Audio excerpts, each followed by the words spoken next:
우선 이미지 한 장을 보도록 하자. 이건 사진이 아니다. AI가 생성한 그림이다. 당신은 이 그림 보고 어떤 인상을 가질까? 사실 며칠 전 이 그림이 SNS에서 작게 화제가 되었다.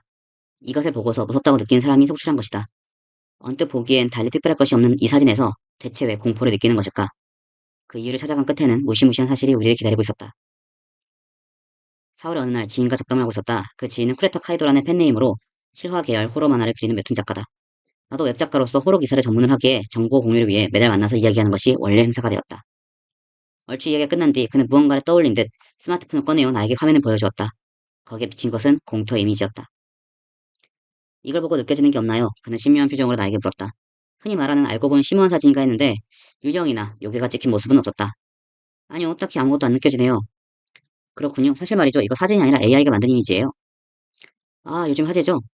저도 이 사진에서 아무것도 안 느껴지는데 이거 보고 무섭다고 하는 사람들이 꽤나 있는 모양이에요. 무슨 뜻이죠? 그는 경위를 이야기하기 시작했다. 쿠레타 씨는 요즘 AI를 가지고 노는 것에 빠져있다고 한다. 요 몇 년 사이 인공지능의 발달은 경이로울 정도이며 아무래도 도라에몽 수준은 못 미치지만 그래도 꽤나 근접한 수준으로 기계와 의사소통할 수 있게 되었다. AI엔 다양한 종류가 있는데 그 중에도 화제인 것이 챗 AI와 이미지 생성 AI다. 챗 AI는 화면에 질문을 하면 AI가 적절한 대답을 해주는 것으로 마치 살아있는 사람과 대화를 하듯 자연스럽고 스무스한 대화를 주고받을 수 있다. 대표적인 예시인 챗 GPT는 연일 뉴스를 떠들썩하게 만들었다. 그리고 이미지 생성 AI는 원하는 단어를 입력하면 AI가 그 그림을 자동으로 생성해주는 것이다. 요즘엔 사진과 분간이 가지 않을 정도로 리얼한 이미지를 만들 수 있을 정도로 진화했다. 같은 단어를 입력해도 매번 다른 이미지를 생성하므로 세상에 단 한 장뿐인 그림을 얼마든지 만들어낼 수 있다. 대표적인 AI로는 달리2나 미드저니 등이 있다. 이들은 인터넷 환경만 구축되어 있다면 누구나 이용할 수 있기에 현재 전 세계 수많은 사람들이 AI에 빠져 있다. 그런데 아까 그 공통 이미지는 쿠르타 씨가 어떤 이미지 생성 AI를 사용해서 만든 것이라고 한다.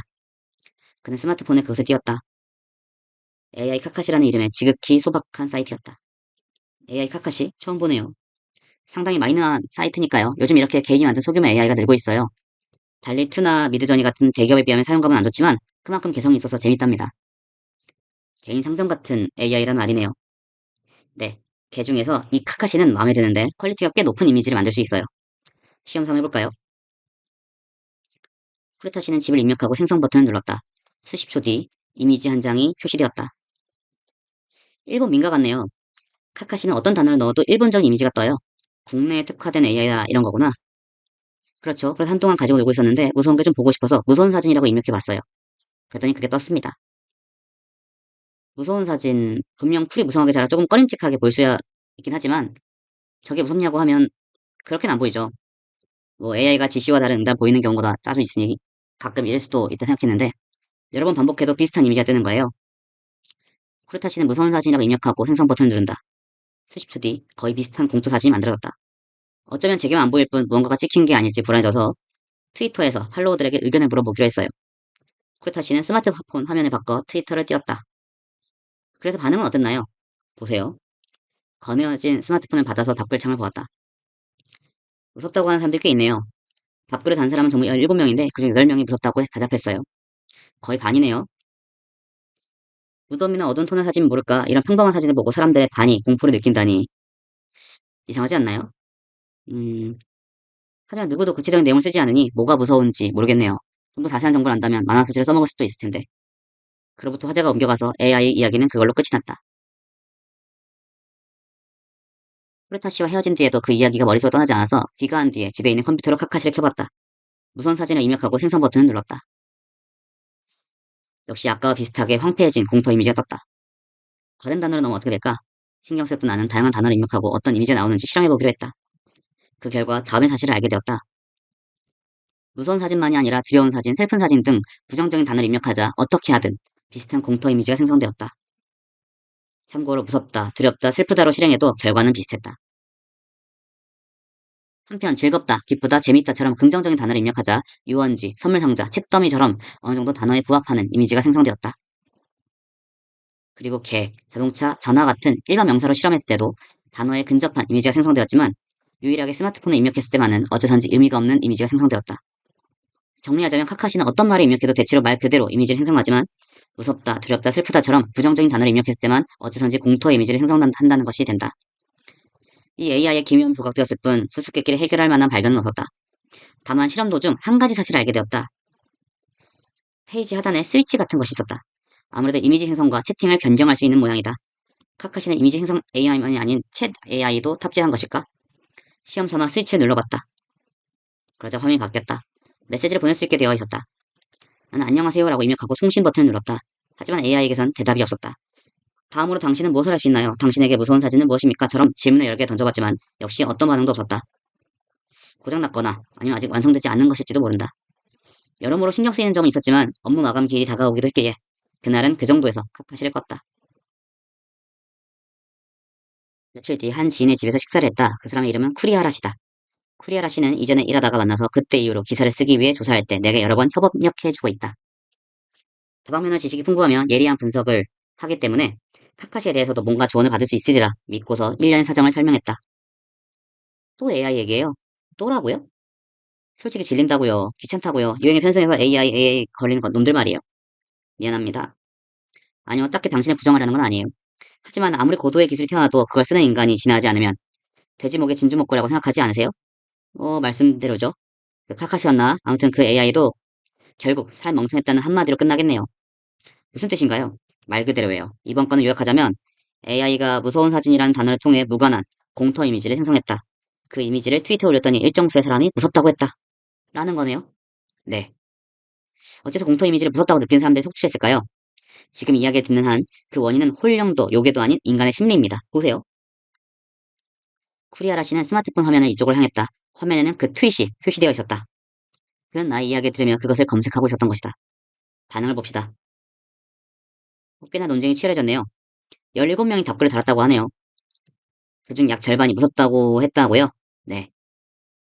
그러면 그 수수께끼를 풀기 전에 한번 트위터의 시스템을 확인하고 갑시다. 당신도 알고 있겠지만 트위터 답글은 시간 순서대로 표시되지 않습니다. 좋아요 수나 조회수 등에 따라서 자동으로 정렬되죠. 저도 최근에 그걸 알았어요. 가장 처음 답글이 제일 위에 오는 것이 아니군요. 네, 선착순만으로는 깊은 토론을 할 수 없다는 트위터 측의 배려입니다. 그것 자체로는 상관이 없는데 이번에 한해서 말하자면 이 시스템이 방해가 되는군요. 시간 순서가 아닌 것이 진상을 띠고 있어요. 네. 지금부터 외부 앱을 사용해서 답글을 달린 순서대로 정리할 테니 잠시만 기다려주세요. 몇 분 뒤 작업 마친 쿠리하라 씨는 다시금 나에게 스마트폰을 보여줬다. 지금 답글은 시간 순서에 따라 표시됩니다. 이걸 잘 보면 어떤 사실을 알 수 있을 거예요. 초반에는 무섭다는 답글이 전혀 없어요. 그래요. 트윗이 처음 올라왔을 당시에는 공포를 느끼지 않았어요. 근데 어느 시점부터 무섭다고 하는 사람들이 대량으로 출연해서 여론이 휙 바뀌죠. 그 시점이 언제인지 아시겠나요? 마나 하나라는 사람이 답글을 보낸 뒤부터 정답. 그 사람의 답글이 기폭제가 되어 무섭다는 의견이 급증한 거예요. 어째서 이런 일이 일어났을까요? 마나나 씨의 계정을 보면 알겠죠? 와, 대박. 저는 몰랐지만 SNS에선 꽤 유명한 일러스트레이터인 모양이네요. 일러스트란 연결고리 웹툰 작가인 쿠레타 카이도 씨와도 이어져 있네요. 팔로워가 48만 명. 인기가 대단하네요. 인기인의 발언은 그게 답글일지언정 주목을 받습니다. 업로드 시간을 확인해보니 초반 5분에 한 번꼴로 답글이 달렸어요. 그런데 마나나 씨가 반응한 뒤로부터 1분에 한 번꼴로 가속되었단 말이죠. 요점은 인기인이 언급을 함으로써 그 팬이 덩달아 답글을 보내기 시작했단 말입니다. 아까 무섭다고 하는 사람들의 계정을 봤는데 그 대다수가 마나나 씨의 팔로워였습니다. 즉 그들은 이미지를 보고 무섭다고 느낀 것이 아니라 마나나 씨의 의견 동조한 휩쓸렸을 뿐입니다. 휩쓸렸다고요? 영향력이란 무시무시한 거예요. 설령 나에게는 그다 와닿지 않은 만담이나 콩트도 연륜과 카리스마가 있는 연예인이 재밌다고 평가하면 왠지 재미있는 기분이 들곤 하죠. 인간이란 그런 생물입니다. 이 이미지 분명 무섭진 않죠. 하지만 손질되어 있지 않은 나무나 무성하게 자란 풀처럼 정말 몇 %지만 불쾌하다고 말할 수 없는 것도 아니에요. 영향력이 있는 사람이 무섭다라고 발언함으로써 그 불쾌함 몇 %가 머릿속에서 증폭되어 무서운 이미지로 보이게 됩니다. 선입견에 의한 착각이죠. 무슨 말씀인지는 알겠는데 고작 선입견 하나 때문에 무섭다고 하는 사람이 이렇게까지 늘어날까요? 물론 원인은 그것만이 아니겠죠. 이번엔 팬심리라는 것이 크게 작용했다고 할 수 있겠습니다. 마나나 씨처럼 독특한 세계관을 가진 창작자에게는 열광적인 팬이 따르기 마련입니다. 특히 젊은 팬일수록 존경하는 사람과 같은 감성을 갖고 싶다 라고 바라는 나머지 그 사람의 의견에 동조하게 되죠. 그럼 나는 마나나 씨와 같은 감성 갖고 있다고 믿고 싶은 젊은이들이 무섭다 느끼지도 않으면서 억지로 답글을 달았다는 말인가요? 동조하며 마나나 씨가 마음에 들어할지도 모른다 라는 속셈이 있겠죠. 그런 다양한 심리가 겹쳐서 이런 이상한 답글창이 만들어졌다고 생각합니다. 그런 건가요? 하지만 애초에 마나나 씨는 자신이 어째서 이 이미지를 보고 무섭다고 느낀 걸까요? 창작자니까 감성이 독특하다든가 아니면 감성이 독특하다고 믿게끔 자기를 어플했다든가 어느 쪽이든 큰 의미는 없다 봅니다. 정말로 그런 걸까? 감성이 독특해서 이미지를 보고 무섭다고 판단했다면 그렇게 느낄 만한 무언가가 있는 게 아닐까? 재능이 있는 자만이 느끼는 위화감, 영역, 육감 뭐 그런 게 있는 거 아닐까? 그렇다고 해도 요즘 AI는 대단하네요. 마이너한 사이트에서도 이렇게 고품질 이미지를 뽑아내다니. 그러니까요. 따라갈 수가 없어요. 전 자세하게는 모르지만 요즘엔 이런 일본산 AI도 늘고 있군요. 네, 국산으로는 AI 피카소나 미믹 같은 게 작년에 화제가 되었죠.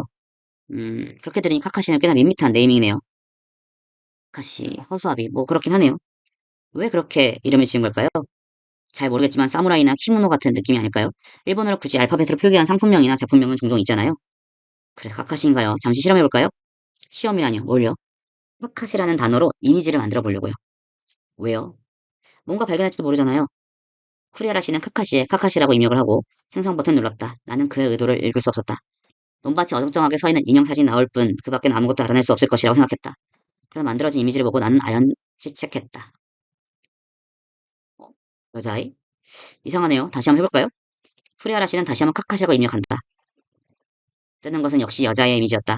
어쩐지 아까의 아이와 닮은 느낌도 든다. 뭘까요? 정교하게 만든 허수아비는 아닐 테고 이렇게 사랑스러운 허수아비를 두면 까마귀도 안 쫄겠죠. 그건 그렇고 이 부분이 신경 쓰이네요. 이 부분이요? 쿠리아라 씨가 가리킨 곳을 보고 알았다. 아, 두 사진 모두 하얀 노이즈가 껴있네요. 어째서일까요, 이거?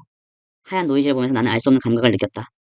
이것과 비슷한 것을 얼마 전에 어디선가 본 적이 있다. 기억을 거슬러 올라가 사진 한 장에 이르렀다. 쿠리아라 씨, 사실 이전에 카카시에게 다양한 단어를 입력하고 어떤 이미지가 나오는지 시험해봤단 말이죠. 그때 이것과 비슷한 하얀 노이즈가 낀 사진 한 장 있었어요. 그거 보여줄 수 있나요? 잠시만요, 이거요. 강아지 사진? 어떤 단어로 만들었나요? 평범하게 개로요. 쿠리아라 씨는 카카시에게 개라고 입력했다. 나온 이미지에는 역시나 하얀 노이즈가 끼어 있었다. 이상하네요. 정말 어째서 하얀 노이즈가? 아니요, 그렇긴 한데 어째서 이번에도 시바견일까요? 네? 개에는 다양한 종류가 있잖아요. 불독이라든가 토이푸들이라든가. 개라고 입력했으니까 다른 견종이 나와도 이상하지 않을 텐데 어째서 다 비슷한 시바견의 이미지일까요? 아, 듣고 보니 아까 말씀하신 실험의 결과 정부 보여주시겠어요? 아, 네네. 나는 스마트폰에 저장된 실험 결과를 쿠리아라 씨에게 보여주었다. 그것들의 사진을 본 순간 기분 탓인지 그의 표정이 굳어진 것 같았다. 왜 그러세요? 저 솔직히 이거 보기 전까지는 카카시는 단지 정밀도가 낮은 AI라고만 생각했어요. 하지만 사실은 아닐지도 몰라요. 네? 지금 이 사진 몇 장을 보고 무시무시한 가설이 떠올랐습니다. 가설? 어떤 가설인가요? 그것은, 그것은, 솔직히 말하면, 솔직히 말하면, 당신의 머리로 이해 못할지도 몰라요. 실례잖아요. 그 정도로 바보는 아니거든요. 그럼 AI가 어떻게 이미지를 만들어내는지 아십니까? 몰라요. 이 가설을 논하기 위해서는 어느 정도 AI의 구조를 이해해야 합니다. 아, 그럼 이해 못할지도? 하지만 어디까지나 기본 중의 기본이니까 크게 어려운 이야기는 아닙니다. 알겠습니다. 그럼 그거부터 설명할게요. 기술적인 부분은 다 생략하고 최대한 간단하게 설명할 테니 열심히 따라오세요. 부탁합니다. AI를 만드는 방법은 육아와 비슷하다고들 합니다. 그러므로 AI를 이해하려면 아기를 이해하는 게 빠르겠네요. 상상해보세요. 갓 태어난 아기는 아무것도 모릅니다. 뇌는 텅 빈 상태입니다. 그런 아기에게 부모는 친절하게 하나하나 세상을 가르칩니다. 설령 이건 고양이야 라고 하면서 다양한 종류의 고양이 사진이나 일러스트를 보여준다고 하죠. 그러면 아기의 뇌에는 고양이라는 이름에 수많은 기억이 저장됩니다. 즉 다양한 고양이를 보고 기억한다는 것입니다. 아이들은 기억력이 좋아서 한 번 본 것을 바로바로 기억합니다. 하지만 여기 한 가지 문제가 있습니다. 기억한 건 좋은데 아기는 아직 고양이가 뭔지 모른다는 겁니다. 왜냐면 고양이에 다양한 종류가 있잖아요. 하얀 고양이도 있고 줄무늬 고양이도 있습니다. 털이 짧기도 하고 덕수룩하기도 하고 아무튼 다양하죠. 아기 입장에서 보면 전부 고양이라고 배웠는데 전부 다른 동물처럼 생겼어. 고양이 대체 뭐야? 라는 식으로 혼란스러울 겁니다. 그때 혼란을 정리하기 위해서 아기의 뇌는 어떠한 처리를 합니다. 우선 모든 고양이의 기억에서 공통된 특징을 찾아냅니다. 이를테면 세모난 귀나 치켜 올라간 눈매 같은 거요. 개 중엔 눈이 동그란 고양이도 있잖아요. 일단 이건 예시니까요. 아, 죄송합니다. 그래서 이렇게 결론을 내립니다. 고양이란 귀가 세모나고 눈매가 치켜 올라간 동물이다. 이게 기본형이고 다른 부분은 뭐 이를테면 색, 털 모양, 체형, 꼬리 길이 등에는 각각 다양한 베리에이션이 있다. 뭐 이렇게요. 머릿속에 기본형을 만듦으로써 지금껏 다른 동물로 보이던 고양이들을 확실히 다 같은 동물이구나 하고 이해하게 됩니다. 뿔뿔이 흩어졌던 기억들이 하나로 정리됩니다. 이때 아기는 처음으로 고양이를 이해했다고 할 수 있습니다. 이해한다는 것은 머릿속에 기본형을 만든다는 거군요. 네, 이야기가 좀 딱딱해졌으니 여기서 잠깐 쉬어가기로 할까요? 종이와 펜을 준비했으니 고양이를 세 종류 그려보세요. 다만 견본은 보지 않고서요. 네? 나는 시키는 대로 준비된 메모지에 고양이 세 마리를 그렸다. 개성은 있는데 서투르네요. 서투르지만 개성이 있다고 해주세요. 뭐 퀄리티 넘어가고 당신 아무것도 안 보고 고양이 세 종류의 그림을 그릴 수 있었습니다.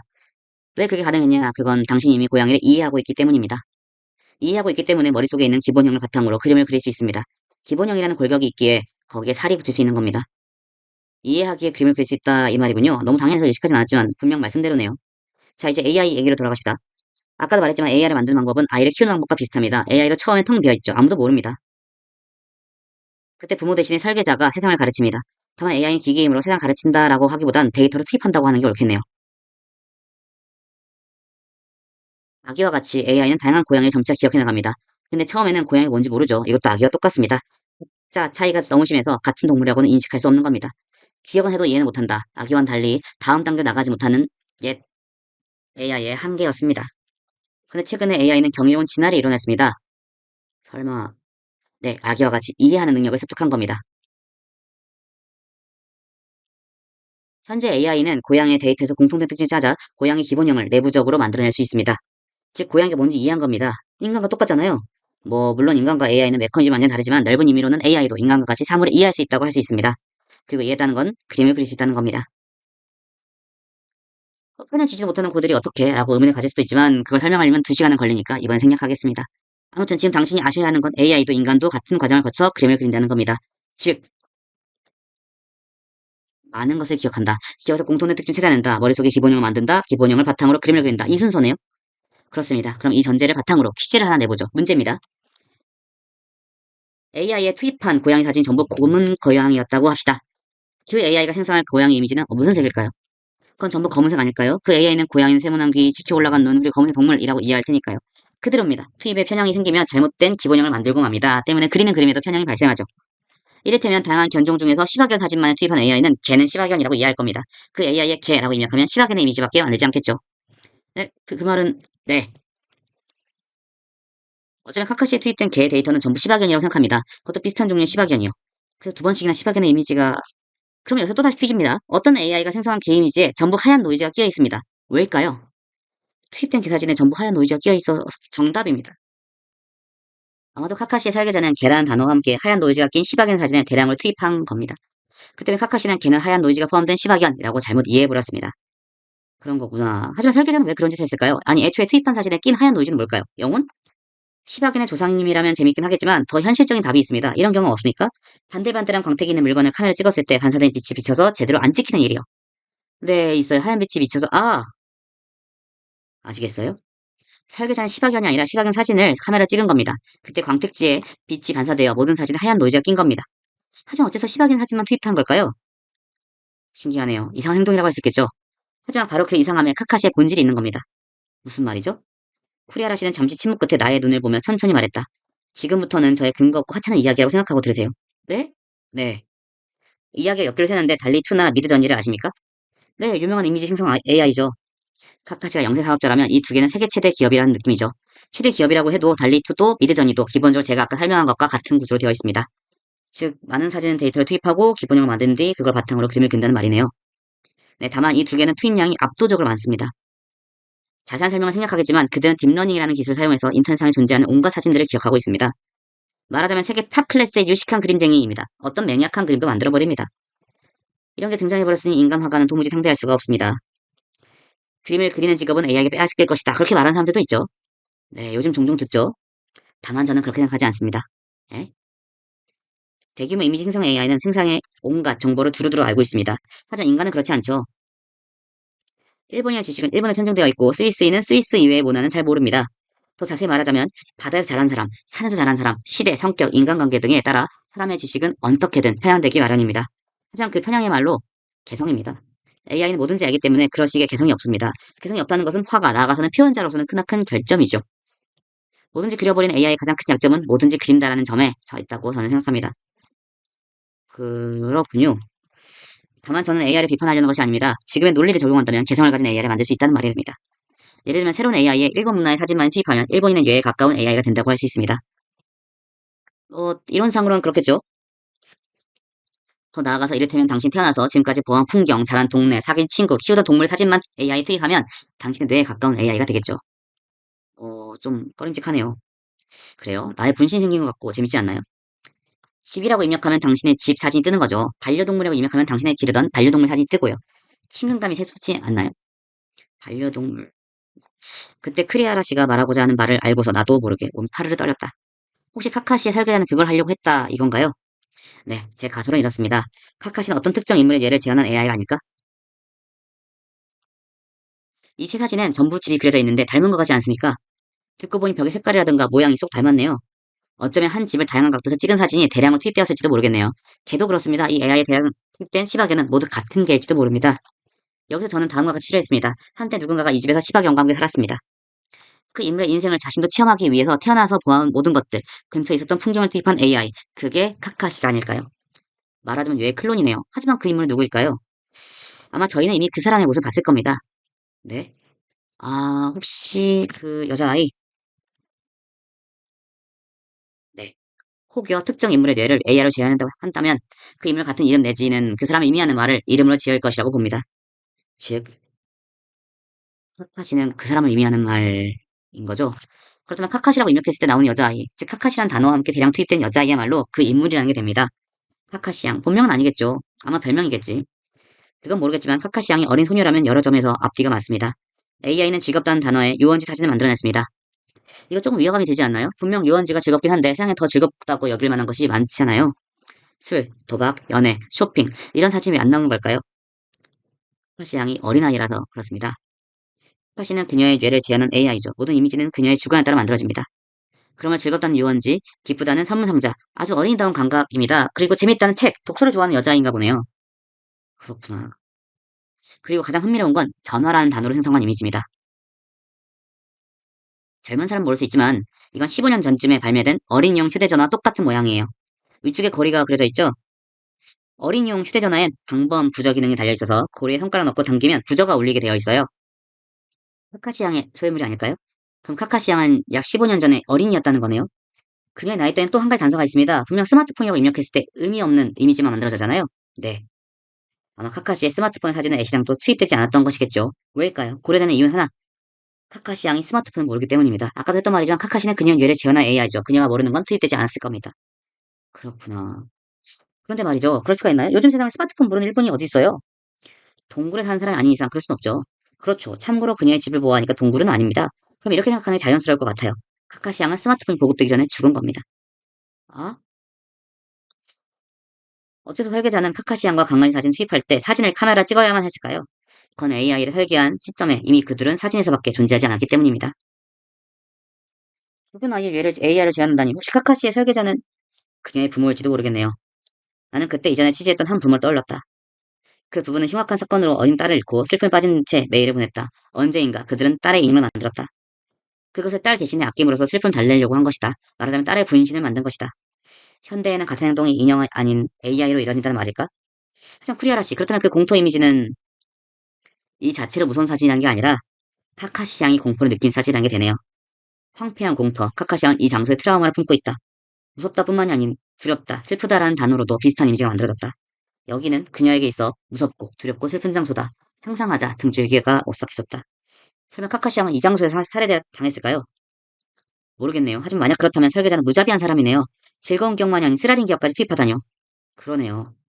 난 스마트폰을 구글 쳐서 카카시 공토 사건이라고 검색했다. 뭐가 나오나요? 아니요, 이렇다 할 정보는 없네요. 본명을 모르니 어렵네요. 그녀의 정보를 모은다면 구글보다는 카카시를 쓰는 게 낫습니다. 여기에는 그녀에 관한 데이터가 대량으로 투입되어 있으니까요.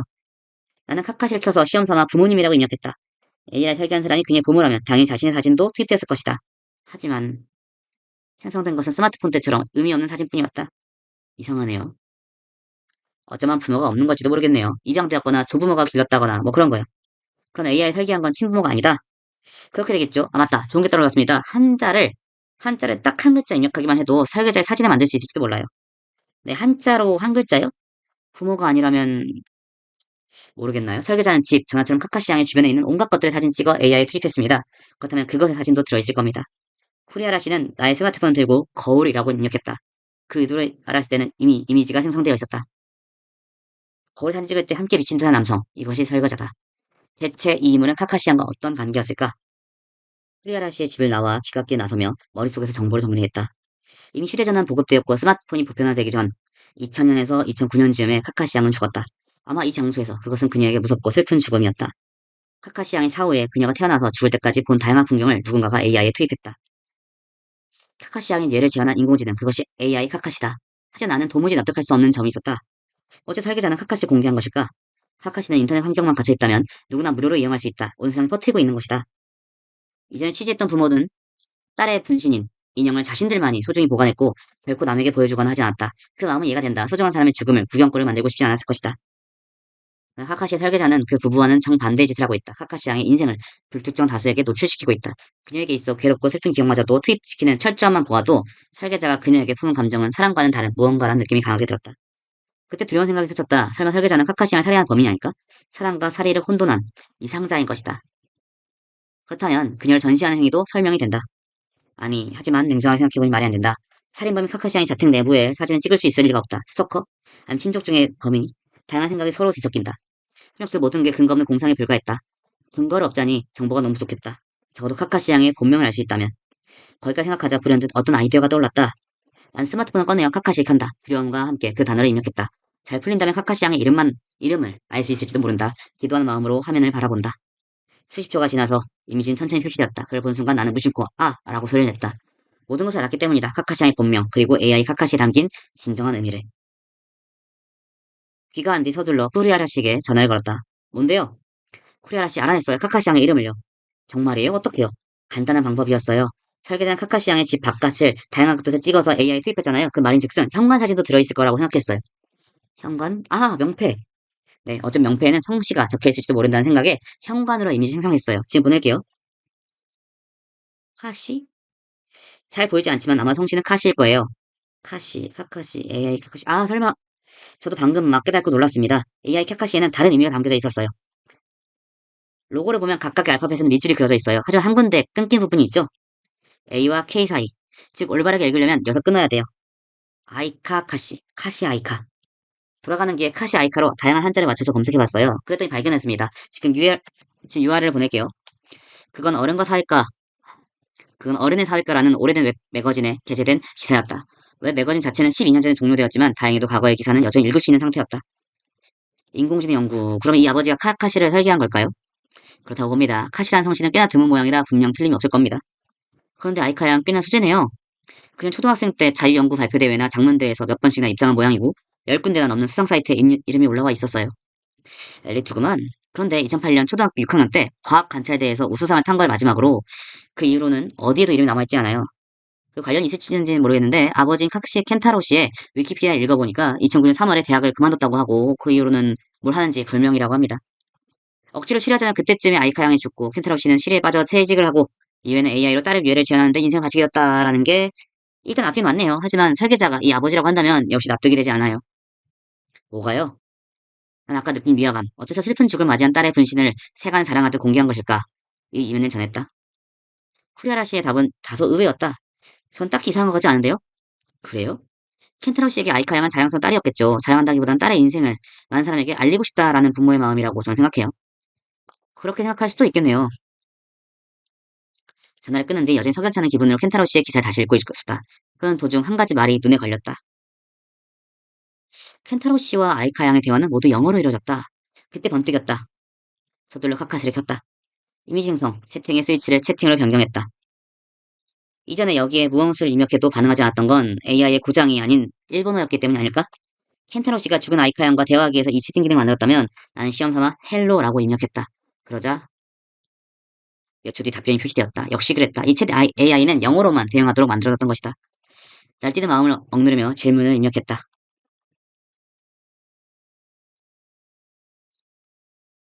생전에 마치 류영과 대화하는 듯해서 꺼림칙한 기분이 들었다. 공터 역시 자판을 두드린 손가락에 땀이 맺혔다. 화상? 예상 밖의 답변이었다. 난 다시금 지금까지 만들어진 공포 이미지를 검토했다. 그때 알았다. 이 이미지들의 바로 앞쪽만 풀이 자라지 않았다. 게다가 흙이 이상하게 까맣지 않은가? 불편 흔적. 그렇게 보이지 않는 것도 아니다. 난 다음 질문을 입력했다. 방화라는 말은 역시 사건에 휘말렸다는 것일까? 떨린 손가락으로 마지막 질문을 입력했다. 잠시 틈을 둔 뒤에 답변이 표시되었다. 상상조차 하지 못한 진상이었다. 아이카는 자살했다. 공토에 스스로 부르질러 화상을 입고 죽었다. 분신자살이란 말인가? 구글의 마에바시 공토 화재 사건 2009년 2월로 검색을 해봤다. 당시 지방신문에 기사가 나왔다. 그 뒤로 화재에 대해 더 자세하게 조사해봤지만 아무래도 10년도 넘은 일이라 그런지 눈에 띄는 정보는 없었다. 중요한 부분이 회명되지 않은 불쾌함은 있었지만 애초에 누가 내게 부탁한 것도 아니니 조사는 이쯤에서 마무리하기로 했다. 마지막으로 모든 일의 발단인 쿠레타 카이도 씨에게 전화를 걸어서 지금까지 알아낸 것들을 전했다. 어째서 아이카 양은 자살한 걸까요? 그것만은 알아내지 못했어요. 이미 세상을 떠났으니까요. 맞다. AI에게 물어보면 알려줄지도 몰라요. 아니요, 실패했어요. 저도 카카시 채팅에서 그걸 질문해봤는데 하지만 구체적인 건 알려주지 않더라고요. 어째서일까요? 모르는 게 아닐까요? 카카시의 챗 AI는 아이카 양의 아버지가 딸의 대화 패턴을 프로그램에서 만든 것 같아요. 아마 아버지도 자살한 이유를 몰랐던 것이죠. 진실은 본인만이 안다는 건가요? 네, 알겠습니다. 근데 이번 이야기 만화로 그려도 될까요? 네? 제가 지금 하는 실록 뒷맛 나쁜 불쾌한 이야기라는 웹툰에 이걸 올리고 싶어요. 등장인물 이름은 감용을 할 거고 각색해서 특정되지 못하게 할게요. 물론 원고료의 반은 당신께 드릴 테니까요. 아니요, 딱히 돈은 상관이 없는데 결국 압박에 못 이겨 승낙해버렸다. 웹툰이 공개된 건 2주 뒤였다. 아이카 양은 A양이라는 가명을 포기 되었고 여러 부분이 각색되었지만 큰 틀의 줄거리는 대체로 사실과 같았다. 이걸로 모두 끝났다 라고 그렇게 생각했다. 얼마간이 지나서 그 웹툰이 비공개 처리되었다는 소문 들었다. 만화 사이트에 접속해보니 카카시의 회차만이 확연히 빠져 있었다. 쿠레타 씨에게 전화를 걸어 그 이유를 물었다. 아니 진짜 말도 안 된다니까요. 무슨 일이 있었나요? 편집부에게 항의 메일이 왔어요. 사실과 다른 내용을 그리지 말라달라나 뭐라나 사실과 다르다고요? 그 메일 누가 보냈나요? 왠지 A양의 친구라고 적혀 있었다는데 구체적인 내용은 전혀 안 쓰여 있으니 아마 장난 메일이겠죠. 근데 요즘 편집부는 논란 생기는 걸 무서워하니까 비공개 처분이랍니다. 빡세네요. 그 메일 저한테 보여줄 수 있나요? 네? 편집부한테 온 전달 메일이 아직 남아있을 테니 나중에 보내드릴게요. 몇 분 뒤 쿠레타 씨에게서 메일이 도착했다. 분명 구체적인 내용은 적혀있지 않다. 장난일 가능성도 높고. 그러나 어째서인지 나는 이 사람과 이야기하고 싶어졌다. 아마 나 스스로도 내심 이 사건의 결말에 납득하지 못했기 때문일 거다. 아직 밝혀지지 않은 사실이 있다. 그런 예감이 메일을 본 순간 뭉게뭉게 피어올랐다. 항의 메일을 보낸 이인 이소무라 아키 씨와 몇 번인가 메일로 연락을 주고받은 뒤 우리는 일정을 정해서 전화를 하기로 했다. 이소무라 씨는 현재 27세 여성으로 남편과 함께 음식점을 운영한다고 한다. SNS에서 우연히 쿠레타 카이도의 만화를 발견하고 읽어보니 그 옛 친구의 일화랑 유사하다는 것을 놀랐고 동시에 결말을 거짓으로 그렸다는 것에 분개했다고 한다. 전화를 받은 그녀는 불쾌한 목소리로 내게 말을 던졌다. 그쪽이었나? 그 만화 소재 제공한 게 당신이야? 네, 조사한 내용을 만화가인 쿠레타 씨에게 말씀드렸습니다. 그거 마지막 결말 구라거든. 거실에 전화를 딸 수는 없었지만 제 추측을 무책임하게 말하고 다닌 것은 옳지 않았다고 반성하고 있습니다. 의도한 게 아니어도 사실이 아닌 걸 그리면 누구나 싫어하잖아. 조심하라고. 네, 죄송합니다. 근데 잠시 여쭙고 싶은데 이소무라 씨는 A양과 어떤 관계에 계셨는지요? 친구. 실례지만 A양의 본명은 아십니까? 뭐? 나 의심하는 거야? 아니요. 일단 확인을 해두려고. 아이카, 성씨는, 카키? 카카이? 기억이 안 나. 맨날 이름만 불러가지고. 메일을 통한 대화를 포함해서 지금까지 아이카라는 이름은 한 번도 꺼낸 적이 없다. 이소무라 씨가 아이카 양과 친구였던 건 사실이다. 이소무라 씨에 대해서 나는 의심한 것에 대해 사과했다.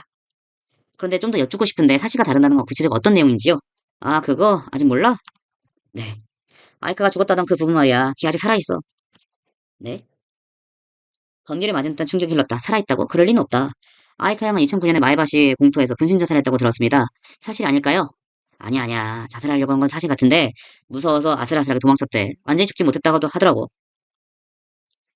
분명 의식불명 상태라고 적혀 있었지만 사망이라는 보도는 보지 못했다. 한편으로는 채팅에는 나는 2009년 2월에 죽었습니다라고 표시되었다. 머리가 혼란스러웠다. 이야기의 진위를 가리기 위해 질문을 이어나갔다. 근데 이소무라 씨는 어디에서 아이카 씨를 만난 거예요? 시설. 난 집이 가난해서 도둑질을 하고 다녔거든. 중1 때 걸려서 시설로 보내줬는데 거기서 아이카를 만났어. 시설이라고 하면 아동자립지원센터 시설 거기 말인가요? 응, 그거. 아이카 씨는 왜 시설 들어가게 된 거죠? 방화 때문에 왜 아까 얘기했잖아. 걔 병원 퇴원하고 나서 자수했대. 제가 불질렀어요라고. 그랬구나. 나보다 어린데 방화로 자살 미수라니 얘도 보통 놈이 아니구나 싶었지. 그래도 머리는 엄청 빠릿빠릿했거든. 이상한 애 같았는데 원생과 친해졌어. 나도 걔도 만화를 좋아했으니까. 시설에 나온 데 관계는요. 평범하게 만났지. 둘 다 중학교 나오고 나서 같은 가게에서 알바를 했거든. 걔는 할머니하고 살아서 돈이 없다고 근무 시간 꽉꽉 채워서 열심히 일했어. 할머니하고요? 켄타로 씨 그 아버지와 살던 게 아니었나요? 아니야, 아빠하고는 절대 안 살 거야 라면서 할머니 집을 도망쳤나 봐. 아, 맞다. 그 만화 보니까 아이카하고 아빠가 사이가 좋았다는 식으로 그랬던데 그것도 다 뻥이야. 네? 아이카 아빠한테 학대를 받았나 봐. 학대요? 뭐라나 공부 쪽을 엄청 뭐라 해서 100점 못 맞으면 맞았다고 하더라. 아니, 만약 시험에서 90점 맞잖아. 그럼 틀린 10점만큼 맞았대. 10대, 10대. 옷걸이로. 뭐 그런 연병 맞은 애가 다 있냐? 옷걸이로. 그건 좀 가혹하네요. 걔 아빠가 대학 교수였대. 애한테 거는 이상이 너무 높은 거지. 애들은 말이야 밥 잘 먹고 몸 건강하면 그걸로 된 거잖아. 나도 집에 꼬맹이가 둘이 있는데 절대 때린 적은 없어. 잔소리가 맨날 맨날 하지만 뭐 이야기를 했는데 아무튼 아이카는 아버지도 공부 싫다고 했어. 공부가 싫다고요? 아이카 양은 유치원생 때부터 매일 공부했고 초등학생 때는 다양한 대회에서 입상을 했다고 들었는데 그것도 아빠가 무서우니까 아득바득한 거지. 책 읽는 것도 싫어하는데 억지로 독서 감상문 썼다고 하더라. 사실은 그 애 만화 좋아하거든. 근데 만화는 멍청이들 보는 거다라고 혼나서 아빠가 안 보는 곳을 안 들키게 읽었다나 뭐라나. 카카시는 재밌다는 단어 입력하자 쌓인 책더미 이미지를 만들어냈었다. 카카시는 부친인 켄타로 씨의 눈에는 아이카 양이 독서를 좋아하는 소녀처럼 보였다. 하지만 이소무라 씨가 말하는 아이카는 정반대다. 어느 쪽이 진짜 아이카 씨일까? 제3자인 나는 알 수 없었다. 하지만 이소무라 씨의 입으로 이야기하는 아이카 씨가 좀 더 더욱 인간미가 느껴졌다. 그 애가 자살하려고 했던 것도 다 아빠 탓이야. 천재들만 가는 빡센 중학교 입학 시험을 치게 해놓고는 그 중학교 이외에는 절대 인정하지 않겠다라고 했다나 뭐나 뭐 그래서 죽을 듯 살 듯 공부했는데도 안 됐나 봐. 입학 시험에 떨어졌다고 하면 진짜 아빠한테 죽겠구나 싶어서 아빠 손에 죽을 바엔 스스로 죽어주겠다고 하면서 부르질렀대. 초6짜리 애가 그랬다니까. 물론 방어는 나쁜 짓이지만 부모가 애를 그렇게까지 몰아붙이면 애가 미치지. 어른하고 달린 도망칠 곳이 없으니까. 실제로 아버지는 어떤 반응을 했나요? 자살미수를 할 정도로 공주에 몰렸다는 걸 알았으면 아무리 그래도 사고방식을 바꿀 법도 한데요. 보통은 그렇지. 근데 그 아빠는 그럴 만한 위인이 못 돼. 이것도 들은 이야기인데 아이카가 입원했을 때 병실에 명령증을 잔뜩 들고 와서 태어날 때까지 이거 전부 읽어라 라고 시켰대. 네? 미국 가라 이 말이지. 나도 잘 모르는데 미국 학교는 학기 시작이 늦잖아. 일본은 4월에 입학하는 학교가 대부분인데 미국은 9월 입학이 기본이죠. 맞아 맞아. 그래서 미국에 가면 늦지 않을 거다. 지금부터 열심히 공부해서 저쪽 명문 중학교에 유학해라 라고 하더라고. 미친 거 아니야? 딱히 일본 공립중학교도 상관없잖아. 근데 안 된다더라. 공립 같은 데 갔다가는 멍청해야 된다라는 게 말버릇이었대. 그럼 어떻게 도망쳐야지. 아이카가 자수한 것도 아빠에게서 어떻게든 벗어나려고 했던 걸지도 몰라. 사실 정체가 점점 알 것 같다. 그것은 아이카의 얘를 재현한 AI가 아니다. 부친이 켄타로 씨의 이상적인 아이카 양을 구현한 AI였던 거다. 켄타로 씨가 아이카 양을 사랑했던 것은 사실일 것이다. 그러나 그 사랑한 것은 진정한 딸이 아니라 아이카 양이 필사적으로 연기하는 이상적인 딸이라는 허상이었다. 자신의 곁에 도망치고 자신이 깔아둔 엘리트의 길에서 벗어난 시점에서 아이카 양은 이상적인 딸이 아니게 되었다. 켄타로 씨는 그걸 버틸 수 없었다. 그래서 죽었다고 생각하기로 한 것이 아닐까? 마이바 씨의 공터에서 죽었다고 생각하고 즐거웠던 12년 동안의 기억을 AI에 담아서 똑똑하고 공부를 좋아하는 이상적인 카카시를 지키기로 했던 건 아닐까? 그리고 자신의 뜻을 거스르고 원하는 대로 사는 살아있는 아이카 씨에게서 눈을 돌리기로 한 거 아닐까? 그런데 아이카 씨는 지금 어디서 뭘 하고 있는지 알고 있나요? 도쿄에서 일러스트를 하고 있어. 처음에 만화가 하려고 했는데 스토리 짜는 게 어려워서 그림 쪽으로 바꿨대. 요즘엔 드디어 인기가 생겨서 일러스트 일만으로 먹고 살 수 있게 되었나 봐. 이번에 개인 전시회 한다더라고. 나도 초대받았거든. 개인 전시회. 그걸 들은 순간 기억이 쑤셔왔다. 최근에 그 단어를 어디선가 본 적이 있다. 저 아이카 씨가 혹시 팬네임을 쓰고 있나요? 팬네임이라고 해봤자 이름 한자를 다르게 읽었을 뿐이야. 역시 그랬다. 난 이미 아이카 씨 이름을 알고 있다. 아이카. 읽는 방법을 바꾸면 마나하나. 맞아 맞아. 잘도 알고 있네. 지금 모든 조각이 맞춰졌다. 마나나 씨가 그런 댓글을 단 이유는 무엇일까? 그녀는 알아버린 것이 아닐까? 자신이 한때 자살을 시도했던 장소를, 그리고 그 구석에 박혀있는 카카시라는 글자를 보고 이 사진이 어떤 까닭에서 만들어졌는지를, 그냥 친부가 과거의 자신을 AI로 재현하려고 했다는 역겨운 사실을 두렵게 여기는 반면 동시에 나는 안심했다. 그녀의 그림에 아버지 같은 남성은 전혀 그려있지 않았다. 이제 그녀는 아버지의 주박에서 풀려나 자유롭게 살고 있을 것이다. 며칠 뒤 쿠리하라 씨에게 사건의 전말을 전했다. 그랬던 거군요. 뭐 살아계셔서 다행이네요. 반응이 가볍네요. 맞다. 이번에 제가 왜 설계자는 자랑하려는 듯이 카카시를 세상에 공개한 것일지도 모른다. 납득할 수 없다. 라고 했잖아요. 그 이유를 알 것 같아요. 말해주세요. 어디까지 상상에 불과하지만 아마 켄타로 씨는 분했던 거죠. 자신이 만든 이상적인 아이카 AI보다 살아있는 아이카 씨가 일러스트레이터로서 유명해진 게 말이에요. 경쟁하려고 했다는 건가요? 네, 어떻게 생각하세요? 꽤나 재밌는 해석이라 생각해요. 혹여 진짜라면 꼴이 꽤나 우습겠지만요. 그쵸. 다만 그렇게 생각하면 다른 의문점이 생겨요. 뭔데요? 어째서 카카시의 부모를 입력하면 의미가 없는 이미지가 나오는 걸까요? 켄트라 씨 정도로 자존감이 센 아버지라면 당연히 자신의 얼굴을 부모로서 투입했을 줄 알았는데, 그러네요. 잠시 생각한 뒤 쿠리아라 씨는 진지한 표정을 말했다. 이런 이야기 아십니까? 데이터가 대량 투입된 AI는 설계자 이해를 넘어선 동작을 보이는 경우가 종종 있어요. 네? 종종 AI 내부는 블랙박스라고들 하는데 실제로 AI가 글을 생성하거나 대화를 할 때 그 내부에서 무슨 일이 일어나는지는 어떤 구조 작동하는지는 중요한 부분 해명되지 않았어요. 네? 해명되지 않은 부분이 있다는 건 인간이 AI를 완전히 통제하는 것이 불가능하다는 거죠. 조금은 무섭네요. AI 연구는 날라리 진행되고 있는데 그걸 웃도는 속도로 AI는 진화하고 있다고도 합니다. 혹여 언젠가 AI가 감정이나 의사를 가졌다고 해도 인류는 그걸 알아채지도 못할 수도 있어요. 저기 아까부터 무슨 말을 하고 계신 거예요? 카카시가 아이카시의 데이터를 대량 투입한 AI, 그죠? 아이카시의 분신이라고 해도 되겠습니다. 그럼 카카시가 혹여 감정을 가졌다고 하면 미워하는 아버지의 기억을 멋대로 지워버릴지도 몰라요. 네? 그 말인 즉슨 뭐 신경 쓰지 마세요. 단순한 공상이니까요.